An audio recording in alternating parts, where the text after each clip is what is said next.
this is a process that started in the spring, and now we're here. Bo Nix is the starting quarterback for the Denver Broncos. I'm here checking in with Denver Broncos lead writer Aric DiLalla and the Hall of Famer Broncos legend Steve Atwater. I'm the team reporter Elisa Hernandez. It's Bo time, guys. What are the initial thoughts here? Steve, you're the Hall of Famer. You go first.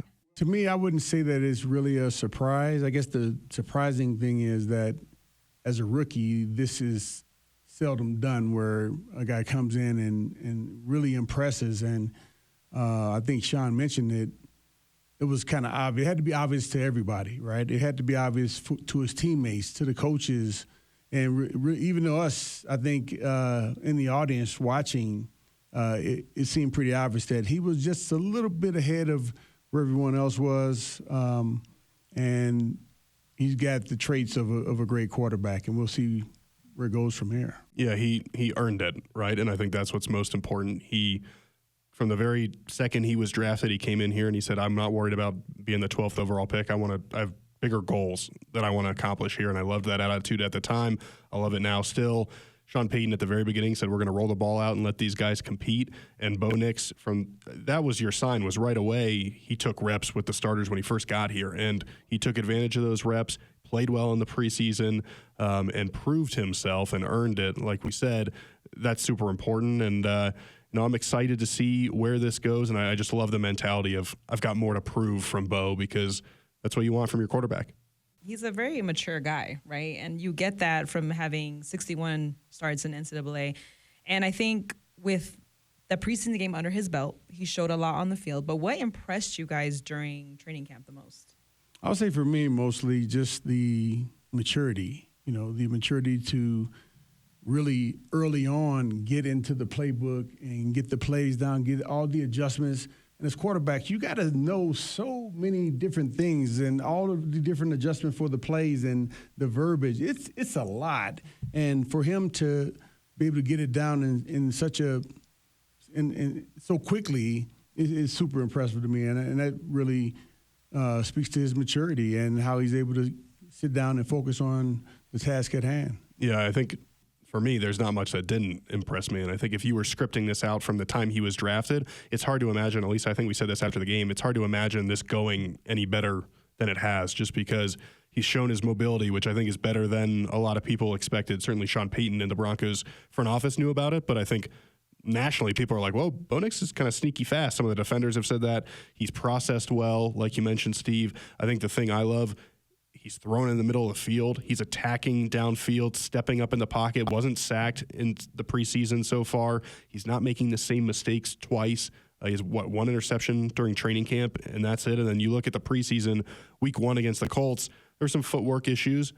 Week 2 against the Packers, they're cleaned up for the most part. And there's still things to build on. And Sean Payton said he's still got to get better in certain areas. There's a lot of work to do. We heard Bo say that he messed up a play, and Davis Webb created this whole new drill just to harp on that one thing. And Bo said, I'm never going to forget that moment in my life. But the constant improvement has just come really quickly. And with a young player, when you think about the ability to play off platform, to move up in the pocket and avoid those sacks, to be accurate, it all comes together. And I was sitting there in the press box on Sunday night, and I kind of leaned back for a second. I was like, man, this is what it's supposed to look like.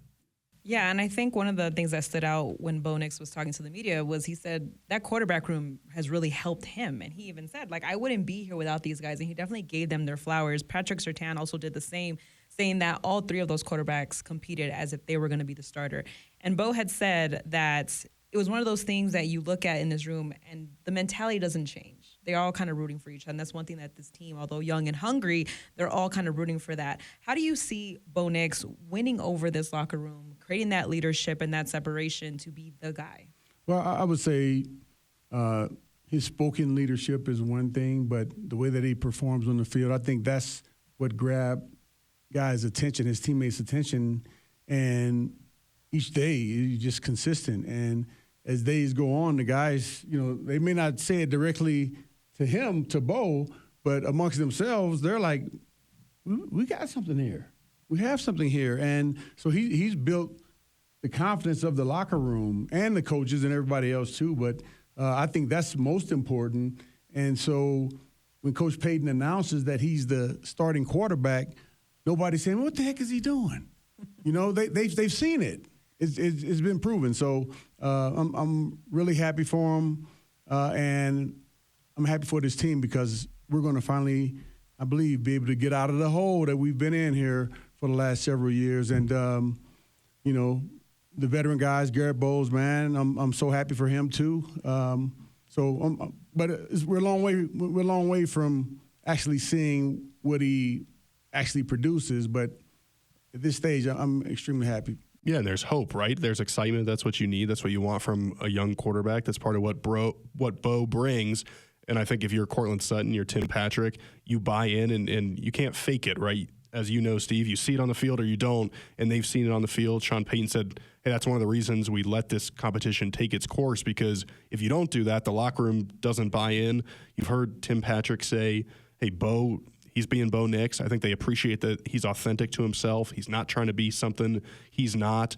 But he really has won over this group, and we've heard Sean also say when you don't have the quarterback position figured out, there's a ceiling to what you can do, and these guys have to be excited that maybe that ceiling goes up now that they've figured out that quarterback position.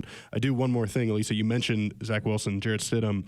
Bo did make sure to say, hey, these guys really helped me. They pushed me every day. I learned a lot from them, and it is a young group by and large. There's no 12-year vet in the room, but Zach Wilson still has 33 starts. Stidham's still been in the league 5+ years. I mean, there are things that Bo was able to learn from them that certainly prepared him for this moment. It'll be interesting to see how that room takes shape. Sean Payton said some difficult decisions ahead at a lot of positions, but I'll be interested to see how does that backup position work to Bo Nix, because it's important to have somebody there that can support him, and nice to see that Bo kind of recognize the support they've given him. Yeah, and head coach Sean Payton said that he went up to them before practice. He didn't want them to find out in the media who was the starting QB.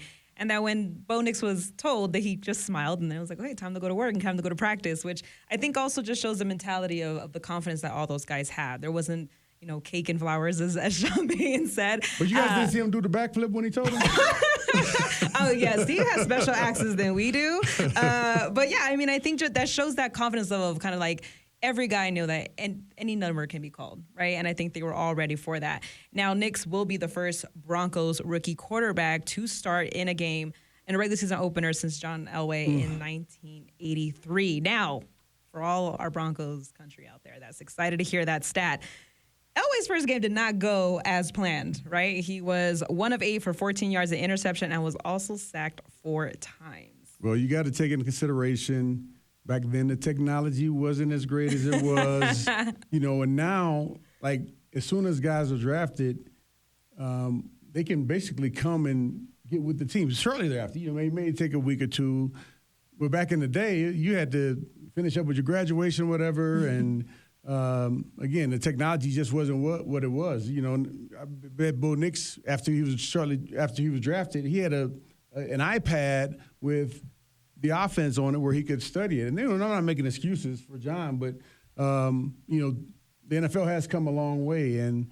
I'm happy for Bo because he's shown that he's earned this spot here. Yeah, a few things there. The Broncos did win that game. So that's good. There we go. Winning solves everything. Winning solves everything. John Elway obviously turned out quite okay. I think, one, it's a low bar for Bo to surpass, so that's easy headline right there. Bo Nix, best rookie quarterback week 1 in Broncos history. I mean, I can already see the headline, but I will say the 61 college starts, that has to help, and I don't think Sean Payton makes this decision if he doesn't think Bo Nix can go out there and succeed. And certainly I would be surprised if Bo doesn't play a lot better. Obviously, a Mike McDonald defense, really difficult in Seattle. We'll cover that ad nauseum as we get closer to the opener. But Bo's prepared for this, and I think he's shown that he's able to handle every challenge that he's faced so far, whether it's joint practice against the Packers, starting a preseason game, coming in the middle of a preseason game, playing with different groups. He's met every challenge. And I would also say that when Sean Payton was asked, I think it was in mini camp, like what's the determining factor here? He said, we want to go to Seattle and win. And so this is not just a long-term decision. It's about who gives you the best chance to win in Seattle. And Sean Payton is not making this decision if he doesn't think Bo Nix is going to Seattle as the guy with a great chance to win that football game. So it will be historic in some way, but I also think there's a really good chance that Bo finds some success here. I mean, he's an experienced guy. I think he's ready to go. Well, fun fact, Elway did not throw his first career passing touchdown until week 3 of that season. So just, little food for thought for you guys. Give Bo Nix a little breathing room there. But he's one of those patient guys. I think everyone has all the faith in the world that he'll probably get a touchdown. I want touchdowns week 1, Steve. Yeah. And especially considering this offense, I think we'll have a nice run game. Offensive line has been extremely solid. Shout out to them. The offensive line, they've been doing a heck of a job this entire preseason. So, yeah, I agree with you. I think defense can help too. I mean, that's what Sean Payton said. Run game, defense, that helps any quarterback. So I'm sure that'll be the philosophy when they get to Seattle. Well, as Bo said, from here on out, the expectations only get higher, and we will have a front row seat to that. So for our amazing Hall of Famer, Steve Atwater, our lead writer, Aric DiLalla, I'm Elisa Hernandez. Thanks so much for joining us.